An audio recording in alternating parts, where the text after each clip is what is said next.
Tiruvallur ammonia வாயு கசிவு சம்பவத்தை தொடர்ந்து தமிழ்நாட்டில் உள்ள தொழிற்சாலைகளில் தொழிலாளர்களின் பாதுகாப்பு குறித்து கேள்வி எழுந்துள்ள நிலையில் தொழிலக பாதுகாப்பு நிபுணர் பிரபுகாந்தியுடன் நமது செய்தியாளர் நித்யானந்தன் நடத்திய கலந்துரையாடலை தற்போது பார்க்கலாம். திருவள்ளூர் மாவட்டத்தில் அமோனியா வாயு கசிவால் 15க்கும் மேற்பட்டவர்கள் உயிரிழந்திருக்கிறார்கள். ஏன் இந்த விபத்து நடைபெற்றது, இனியும் நடைபெறாமல் இருப்பதற்கு என்ன செய்ய வேண்டும் என்பதற்காக நம்மிடையே பேசுவதற்காக தொடர்ச்சியாக தொழில்துறை சார்ந்து இயங்கக்கூடிய தொழிலக பாதுகாப்பு நிபுணர் திரு பிரபுகாந்தி நம்மிடையே இணைந்திருக்கிறார். கேட்கலாம். சார் வணக்கம். தொடர்ச்சியாக இது போன்ற விபத்து ஏன் நடைபெற்றது, என்ன செய்திருந்தால் இது போன்ற அமோனியா வாயு கசியாமல் தடுத்திருக்க முடியும், இந்த உயிரிழப்புகளை தடுத்திருக்க முடியும்? இப்போ பெரியபாளையத்தில் வந்து அந்த சீ ஃபுட் கோல்ட் ஸ்டோரேஜில் வந்து அந்த ஆக்சிடென்ட் நடந்தது. அது வந்து அமோனியா கேஸ் ரிலீஸ். இது வந்து எங்களை எப்படி சொல்லுவாங்கன்னா கெமிக்கல் சேஃப்டி அப்படின்னு சொல்லுவாங்க. கெமிக்கல் சேஃப்டின்னு வரும்போது எல்லா விதமான கெமிக்கலுக்கும் இப்போ ஃபார் எக்ஸாம்பிள் அமோனியா அப்படின்னு எடுத்திங்கன்னா அமோனியாவுக்குன்னு ஒரு MSDSன்னு சொல்லுவாங்க, material safety data sheet. Material safety data ஷீட்டில் வந்து அந்த மாதிரி கேஸ் லீக் ஆகிடுச்சுன்னா அதை எப்படி கண்ட்ரோல் பண்ணலாம், எப்படி செய்யலாம்லாம் இருக்கும். இந்த மாதிரியான தொழில் நிறுவனங்கள் இயங்கக்கூடிய இடங்களில் தொழிலாளர்களை தங்க வைக்கலாமா இல்லை தங்க வைக்கக்கூடாது, அதுவே தவறா எப்படி?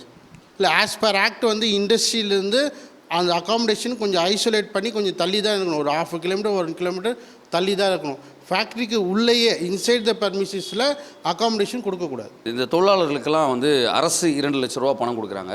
இதை தாண்டி அந்த நிறுவனம் எவ்வளோ ரூபாய்க்கு காப்பீடு செய்திருக்க வேண்டும், அந்த நிறுவனம் காப்பீடு செய்ததா? எதுவுமே இல்லாமல் அரசாங்கம் கொடுத்த அந்த 2 லட்ச ரூபாவோட அந்த தொழிலாளர்கள், வட இந்திய தொழிலாளர்கள் புறப்பட்டு சென்றிருக்காங்க தமிழ்நாட்டிலேருந்து.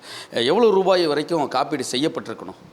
இல்லை, உண்மையிலே இந்த பர்டிகுலர் இந்த ஒரிசாவுடைய லேபர்ஸ் ப்ராப்ளம்ஸ் மீட்டிங் பண்ணிச்சு 2 லட்சம்ன்றது ரொம்ப ரொம்ப கம்மி. தமிழ்நாடு கவர்மெண்ட்டும் கொஞ்சம் உயர்த்தி தரணும். ஈவன் ஒரிசா கவர்மெண்ட் கூட கொடுத்துருக்காங்க. ஆனால் இது எல்லாமே ரொம்ப கம்மி. அதுதான் என்ன சொல்கிறோன்னா, இந்த மாதிரி நிறுவனம் எவ்வளவு ரூபாய் காப்பீடு செய்திருக்க வேண்டும் இந்த தொழிலாளர்களுக்காக? இது ஏன்னா இவ்வளவு கெமிக்கல் இருக்கக்கூடிய ஒரு இடத்துல பணியாற்றக்கூடிய அந்த தொழிலாளர்களுக்காக அந்த நிறுவனம் ஒரு காப்பீடு போட்டிருக்கணும்ல, அது எவ்வளவு செய்திருக்க வேண்டும் இந்த மாதிரியான நிறுவனங்கள்? சார், அதாவது இந்த இன்சூரன்ஸ் கவரேஜ் இதெல்லாமே எப்படி ஒன்றா அந்த ஹசார்டஸ் எவ்வளோ ரிஸ்க்கு, அந்த ரிஸ்க்கு கவர் பண்ணி ப்ளஸ் அந்த ஏஜ் க்ரைட்டீரியாவும் பார்ப்பாங்க. இப்போ இவங்களுக்கு எல்லாமே 20-22 வயசுனா இன்னொரு 40 வருஷத்துக்கு ஒர்க் பண்ணுவாங்க, 60 வயசு வரைக்கும் ஒர்க் பண்ணுவாங்க. அப்போது ஒரு வருஷத்துக்கு ஒரு 1.5 லட்சமோ 2 லட்சம் சம்பளம் போட்டால் கூட, 2 லட்சம் வச்சுங்களேன், 2 லட்சம் × 20 போட்டால் கூட அவங்களுக்கு எங்கேயோ போகுது. ஸோ குறைஞ்சது ஒரு 60லேருந்து 70 லட்சம் வரைக்கும் நஷ்டீடு தரதுக்கான வாய்ப்புகள் இருக்குது. சென்னை உட்பட கோவை உள்ளிட்ட பல்வேறு இடங்களில் ஒரு பெரிய பெரிய தொழிற்சாலைகள் இயங்கக்கூடிய இடம் தான் தமிழ்நாடு. அப்படி இருக்கக்கூடிய தொழிற்சாலைகள்லாம் இது போன்ற பாதுகாப்பு அதிகாரி, சேஃப்டி இன்ஜினியர்ஸ்னு சொல்லக்கூடிய அந்த பாதுகாப்பு பொறியாளர்கள் நியமிக்கப்படுறாங்களா, இல்லை அவங்களுக்கு அதிகமான சம்பளம், இல்லை அந்த டீம் வந்து இந்த தொழிற்சாலைக்கு அதிகமான செலவு வைக்கிறாங்கன்ட்டு அதெல்லாம் கொண்டு வராமே இருக்காங்களா? எத்தனை சதவீதம் நிறுவனங்கள் இந்த மாதிரியான சேஃப்டி இன்ஜினியர்ஸை வச்சுருக்காங்க, எத்தனை சதவீதம் வைக்காமல் இருக்காங்கன்னு நினைக்கிறீங்க இந்த தமிழ்நாட்டில்? So as per factory act rules பிரகாரம் 150 லேபருக்கு மேலே இருந்தாலே ஒரு சேஃப்டி இன்ஜினியர் விற்கணும். அது நார்ம்ஸு. MNC கம்பெனிஸ் எல்லாமே எனக்கு தெரிஞ்சு கரெக்டாக ஃபாலோ பண்ணுறாங்க.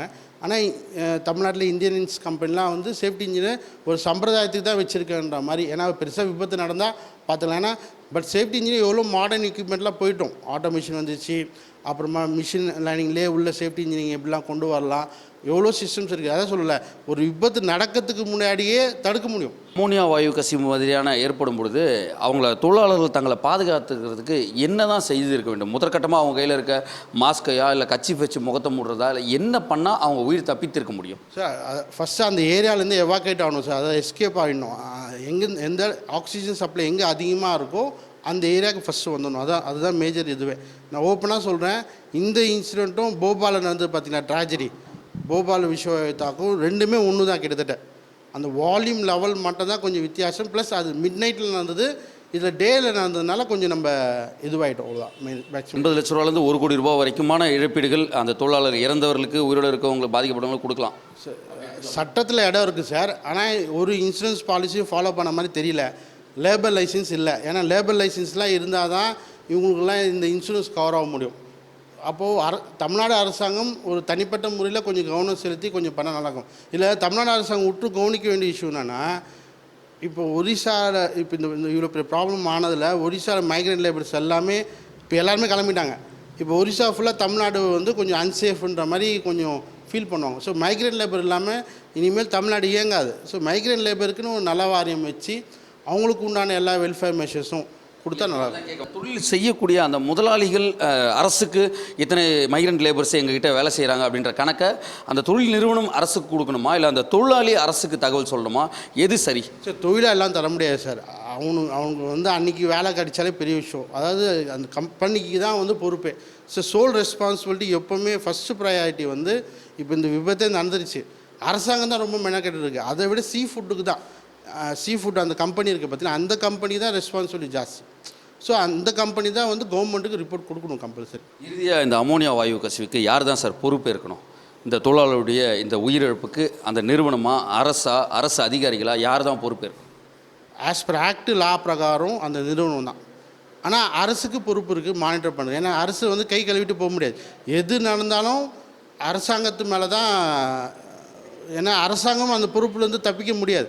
இப்போ கடைசியாக அவங்க தான் ட்ரீட்மெண்ட் தராங்க, அவங்க தான் செய்கிறாங்க. இதுதான் பயன். இவர் கூறியக்கூடிய இந்த கருத்தெல்லாம் அரசு கவனத்தில் எடுத்துக்கொண்டு இனி செய்தால் இது போன்ற ஒரு பெரும் விபத்தும் உயிரிழப்புகளையும் தமிழ்நாட்டில் தடுக்கலாம் என்பதே அனைவருடைய எண்ணமாக இருந்து வருகிறது. ஒளிப்பதிவாளர் சுரேந்தருடன் ஜெயா ப்ளஸ் செய்திகளுக்காக நித்யானந்தன்.